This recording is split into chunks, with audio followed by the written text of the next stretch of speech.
couple of people on this subject, the Child Not Bride saga, and this is what they had to say. This is really interesting, and you really need to take time to watch this. Let's go there. Well, I mean, it's really, really stupid. I mean, why would you pass a law that allows 13-year-olds to get married? Like, seriously. Well, I think it's very, very improper for our Senate to pass the bill for children to be married away at a very tender and young age. It's very, very improper, because a bride is someone who has passed through a lot in life, experienced life to a certain extent, and understands how to manage a man and a home. So I think marrying someone at a very tender age, 13 years up, is very, very bad and improper and out of order. And any man who thinks about marrying a young lady of that age is foolish, very, very unwise, I tell you. So it's important that when that bill be reversed and torn down, because it's anti-human and very, very out of order. Anyone who thinks a girl should be married probably out of religion, out of literature, out of whatever, it's very, very out of place. So it's wrong, very, very wrong. I don't support it at all. I condemn it in all totality. So I believe the bill should be overturned, reversed, and removed completely. I don't think it's right. I believe the girl child has a right to first of all choose who she wants to marry. I doubt a 13-year-old girl would be able to make the right choice at that age.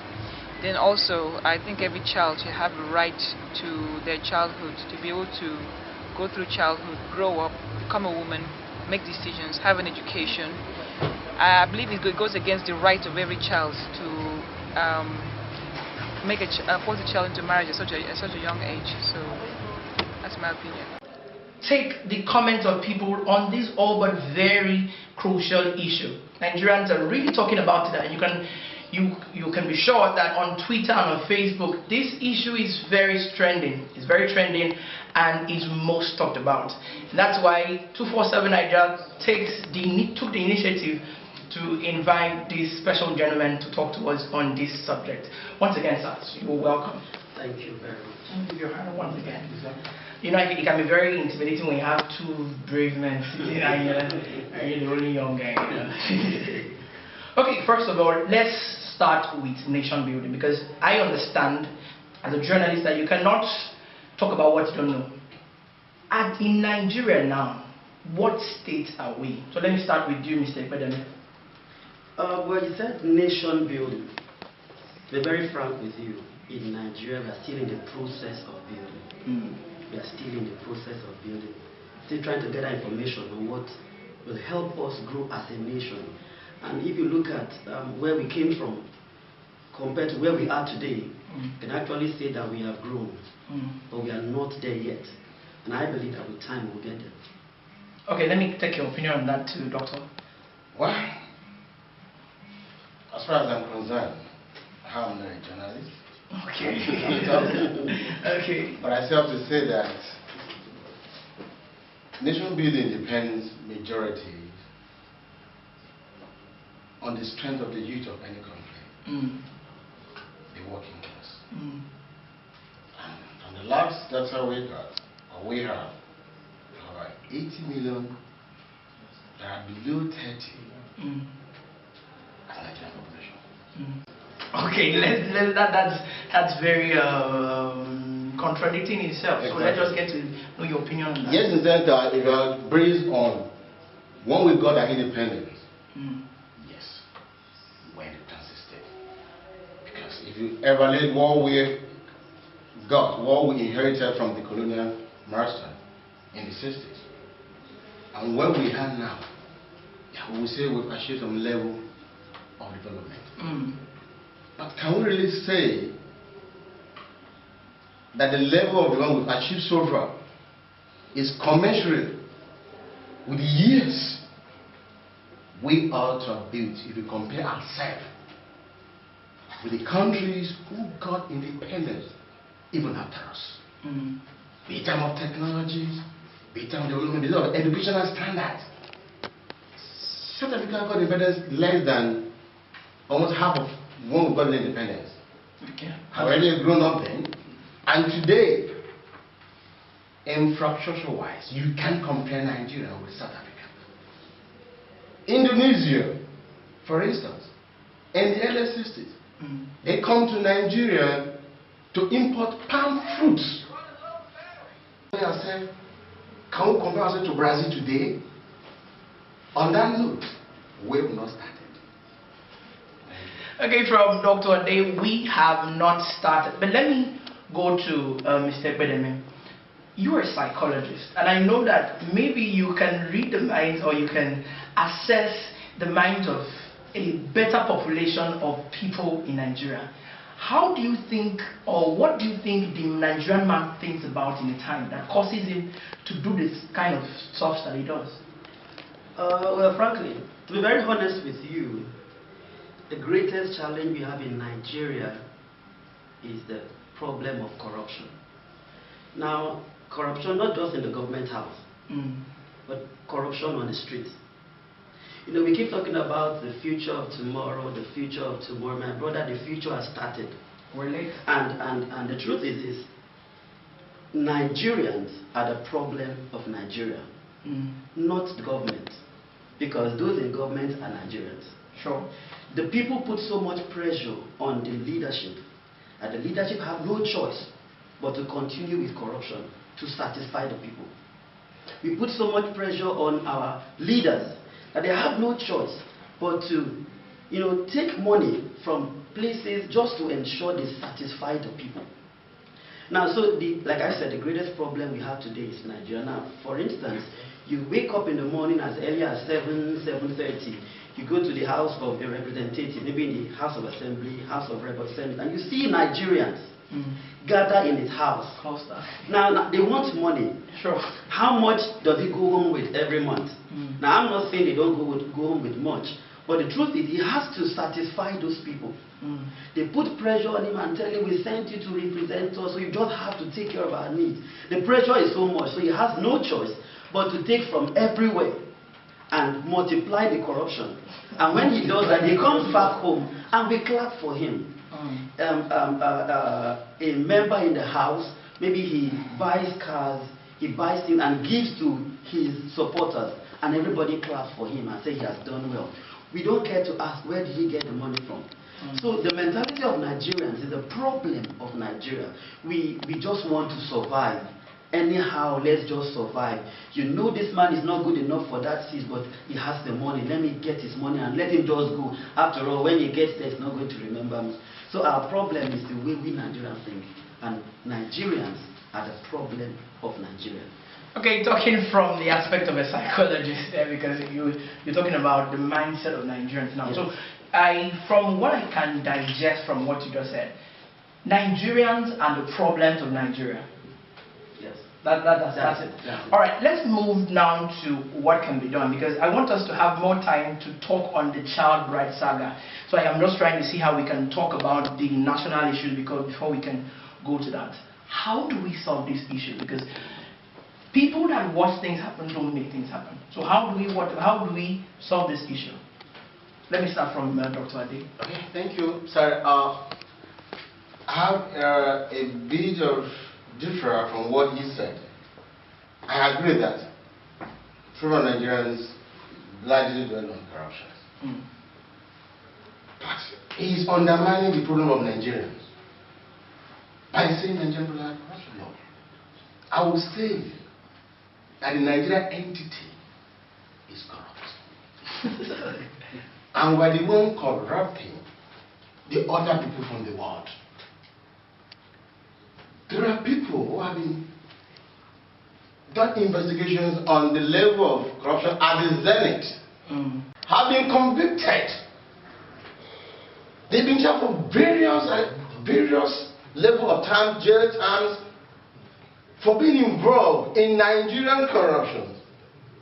And none, not even one person involved in Nigeria, has been called for probing.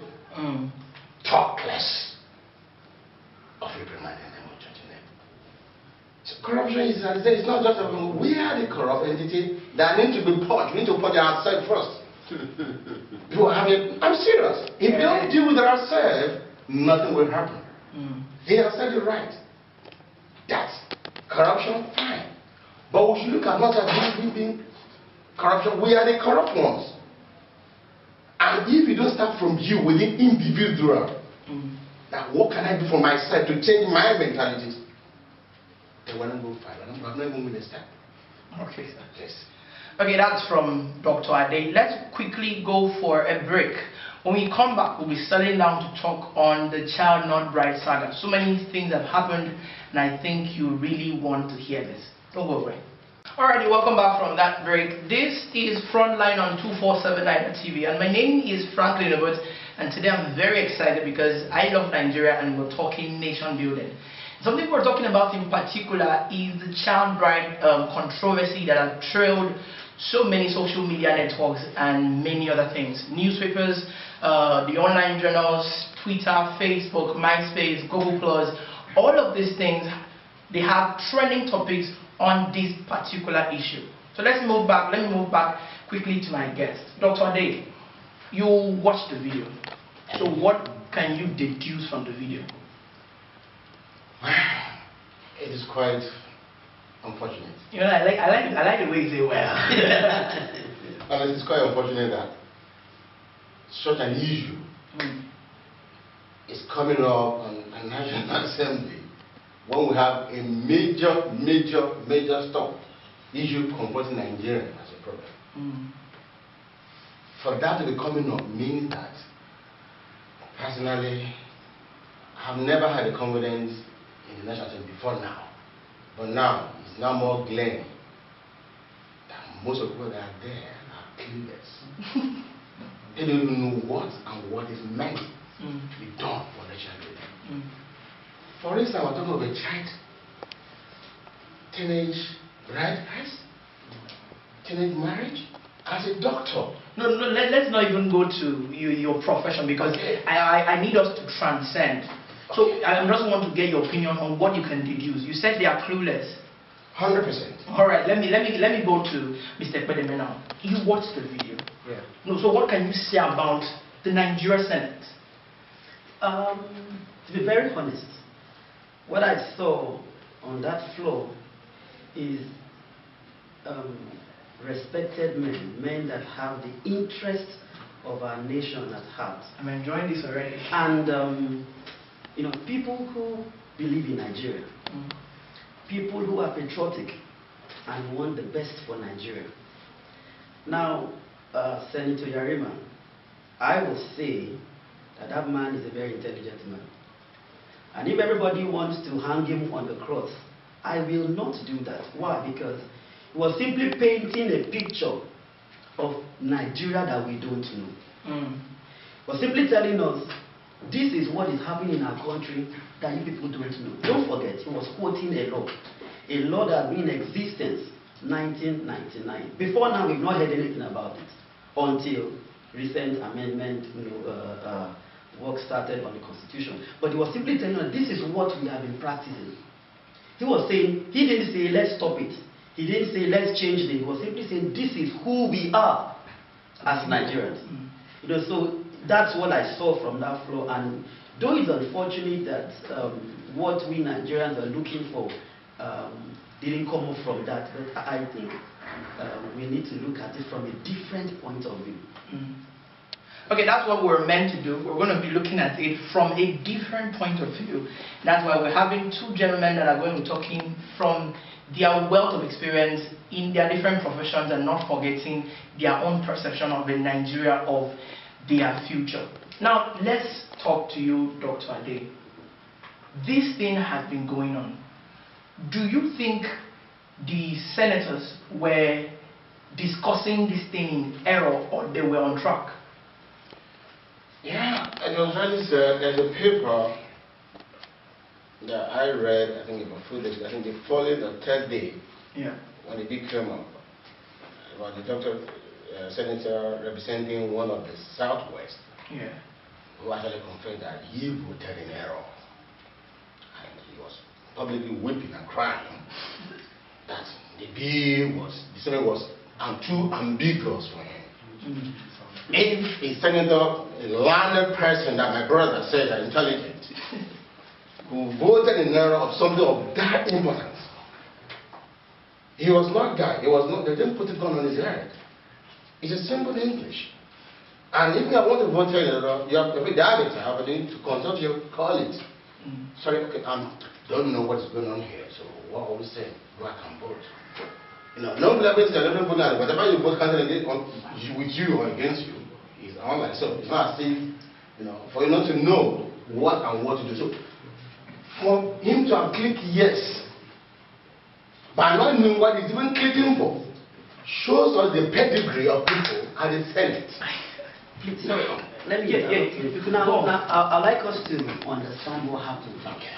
You see, let's go back to the Constitution. Okay. Before we blame our senators. Section 29 4A says that anyone of full age can renounce his citizenship. Yes. And 4B, sorry, 4A, that's section 29(1) says you can renounce, and 4A says full age is from the age of 18 and above. And 4B, which is the problem we have now, says that every woman who is married must be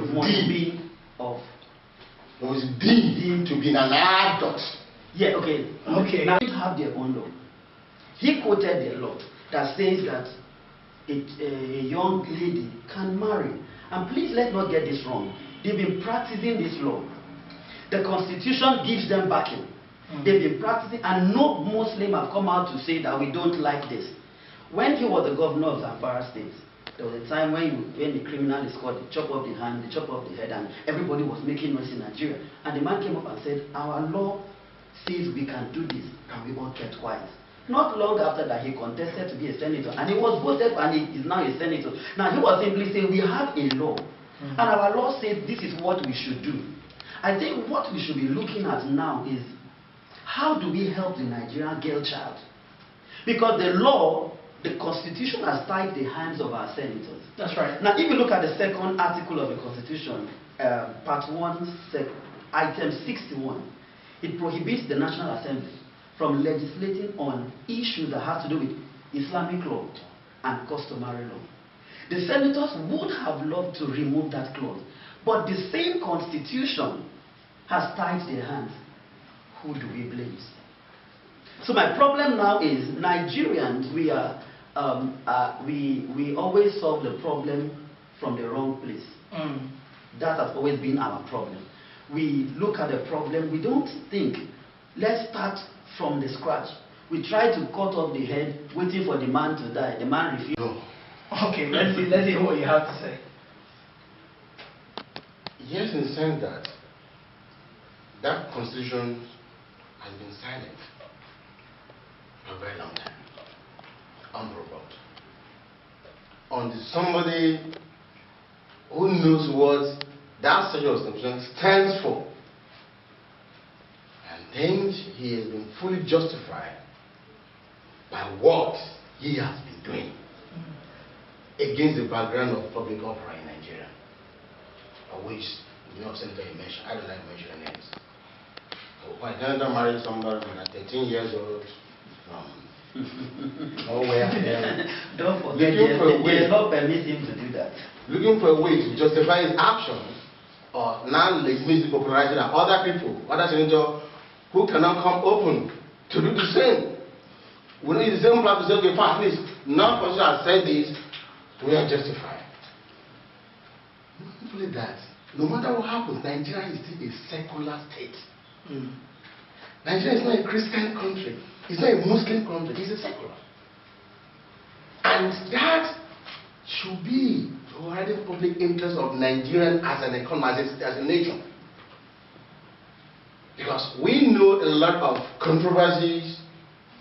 Right, what they are doing, but our constitution says allow them to do what they want. Now, you said Nigeria is a secular nation. We have Muslims, we have Christians. You see, this is where I'd like us to look at nation building. The Muslims have succeeded in having Islamic law to guide the operation of Muslims in Nigeria. What are the Christians doing? That's the question we need to ask. They have something that is guiding the operation. I think Christians should wake up. Let's have certain rules that will guide the operations of Christians. So we don't say, because they are free to do whatever they want to do. They have agreed to do that. The Constitution gives the freedom of religion gives them the backing to do whatever they want to do. I think CAN should wake up, PFN should wake up, and agree. What do we want? How do we want Christians to live? What do we want to be the lifestyle of Christians? And let there be a place in the Constitution that regulates the lifestyle of Christians.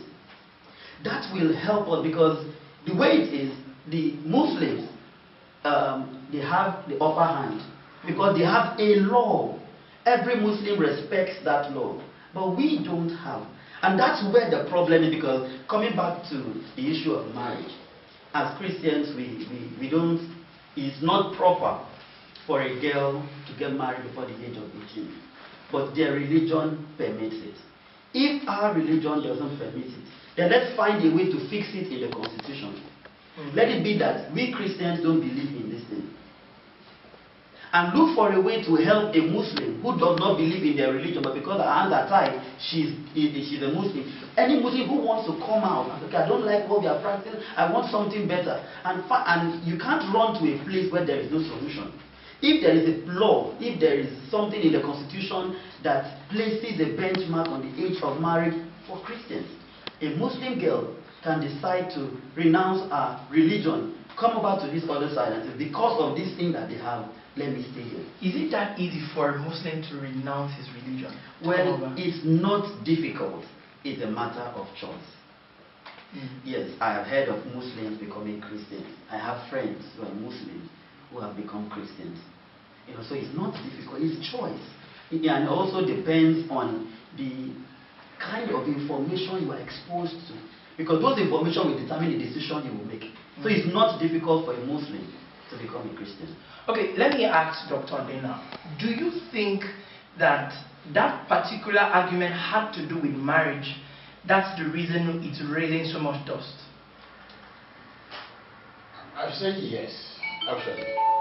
And because it involves the most vulnerable of the society. That's right.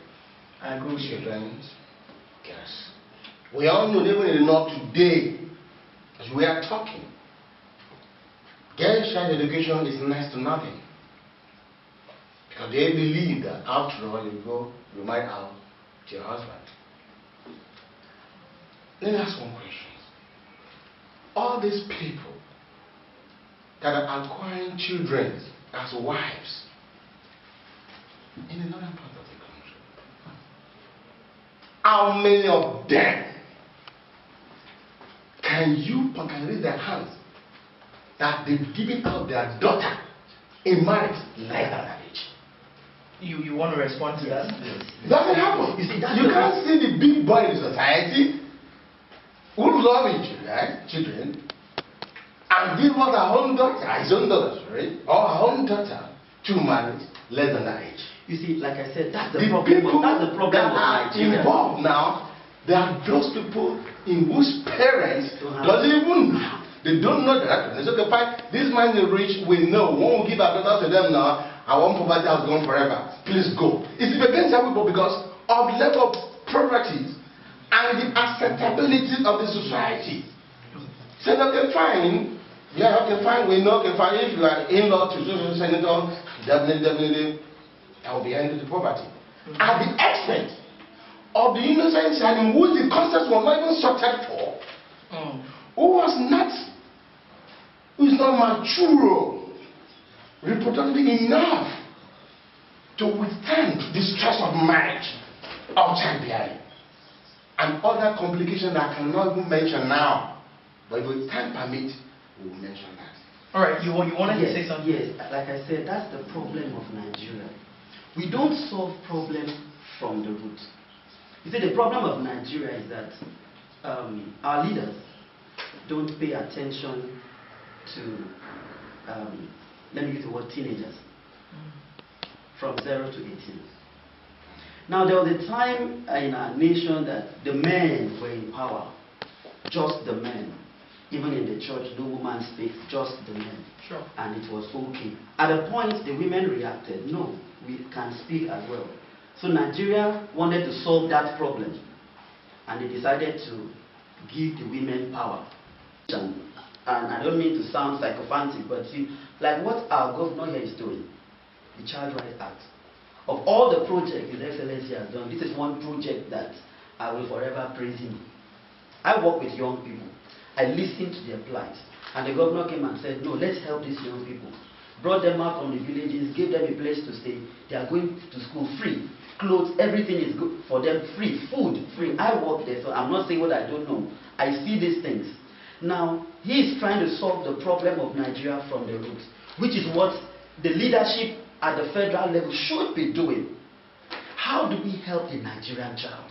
How do we rescue the Nigerian child from the laws of Nigeria? Because the constitution has put the Nigerian child in bondage. And so we should be asking, what do we do to rescue the Nigerian child? And if you ask me, I will say, let's amend the second schedule, part 1, item 61 of the Constitution that stops the National Assembly from doing. Because if the National Assembly is given the power by the Constitution to amend laws of Islam and the custom, then they would have done the right thing. Like I said when we started, these are men that have initiative to do the right thing, but the Constitution has tied their hands. But if we can amend that part of the Constitution, that will give them the liberty to change some of those things, I believe that some of the laws that Islam is living with can be adjusted to take care of the Nigerian child. Because it's not happening in our part of the world. Sure. This child marriage is happening over there. We are not saying let's just take care of ourselves, let's take care of Nigerians. So whatever we are doing should help every Nigerian child. That's why I still insist. Let's do something about that part of the Constitution so that the National Assembly can break the wings of religion and do the right thing.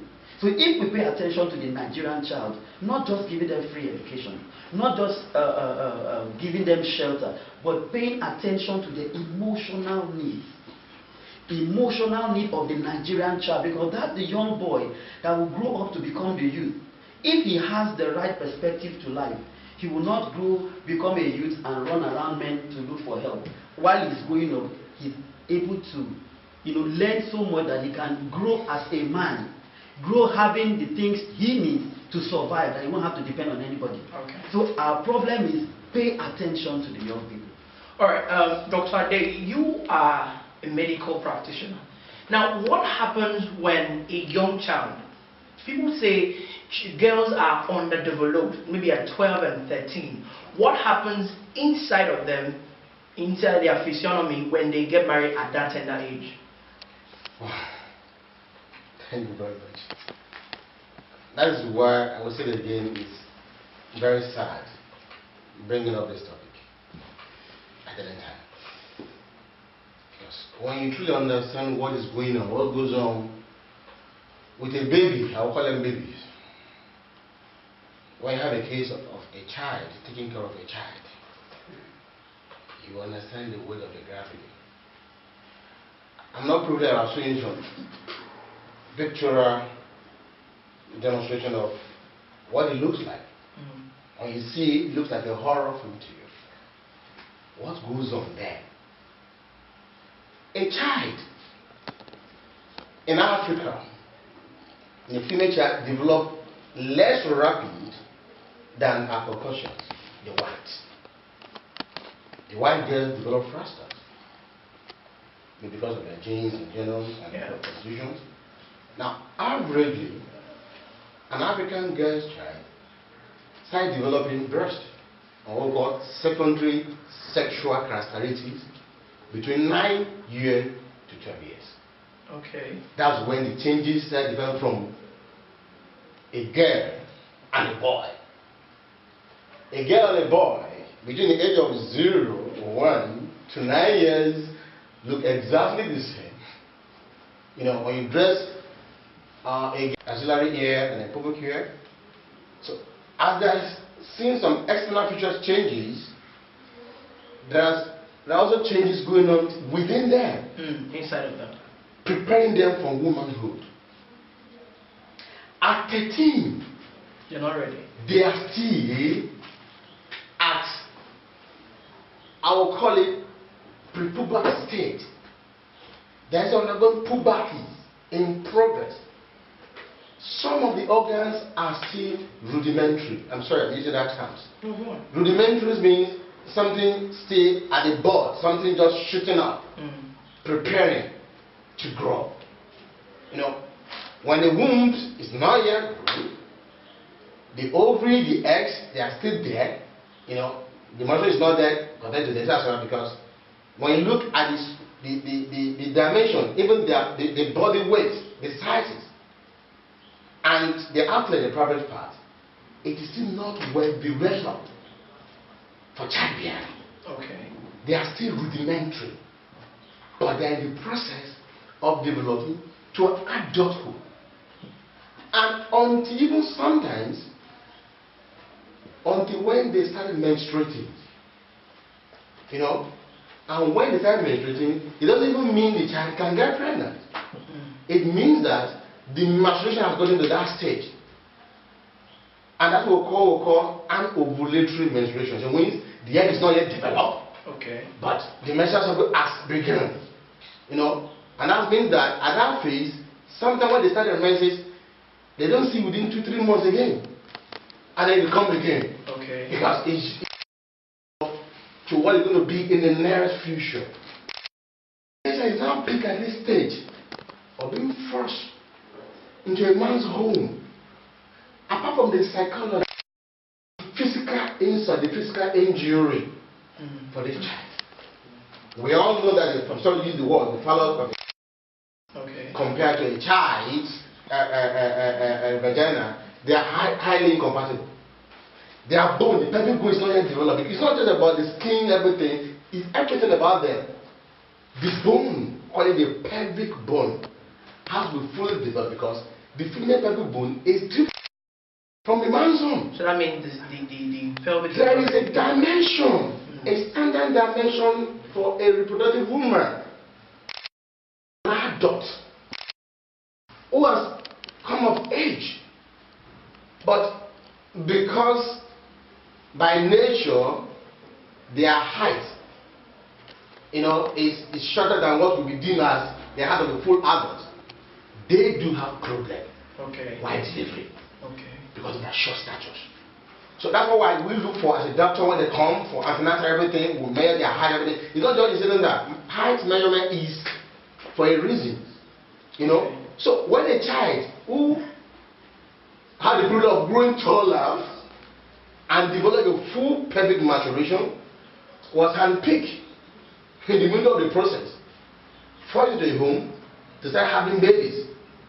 Definitely from the coitus, the bleeding that preceded it, the injury to the some that had laceration, vaginal laceration, from the entrance to the womb to the cervix. Now we pick so many things like that. I have to repair. Okay. You know, under local or general anesthesia. All right. And then when they become pregnant, the womb is still rudimentary. Because abortion, you know that. All right. And there are some when they carry the baby, because the cervix is not strong enough to allow the baby to bone out, usually constricted, to expand and then force the baby out. Okay, doctor. So those are the traumas. Okay. And after delivery, the problem is not even ending to that stage. After delivery, complications of bleeding without stopping. Okay. Bleeding to death. Okay. And what we call vesico-vaginal fistula. Wow. The baby started urinating uncontrollable because certain structures have been permanently destroyed. All right. And cannot be corrected by surgical intervention. Okay. Which is not even a permanent solution anyway, because maybe one catch the baby again after that, which can cause a recurrence. All right. So there are a lot of complications, please. Now I say this topic should not even be discussed. It's savage. Okay, let's just take your last word. Let's start from you, Mr. Bedeman. Your last word on the issue. Well, it's pathetic from what Doctor has said, but I would like Nigerians to, or our House of the National Assembly, to see if it's possible for them to amend that second schedule, so that they will have the liberty to control what religion does to their people, because that's just the major thing. The girl child's right needs to be preserved. Okay. So the National Assembly should do something about item 61, the second schedule. You, Dr. Lee? Well, thank you very much for this opportunity. All right, sir. And I will say one thing.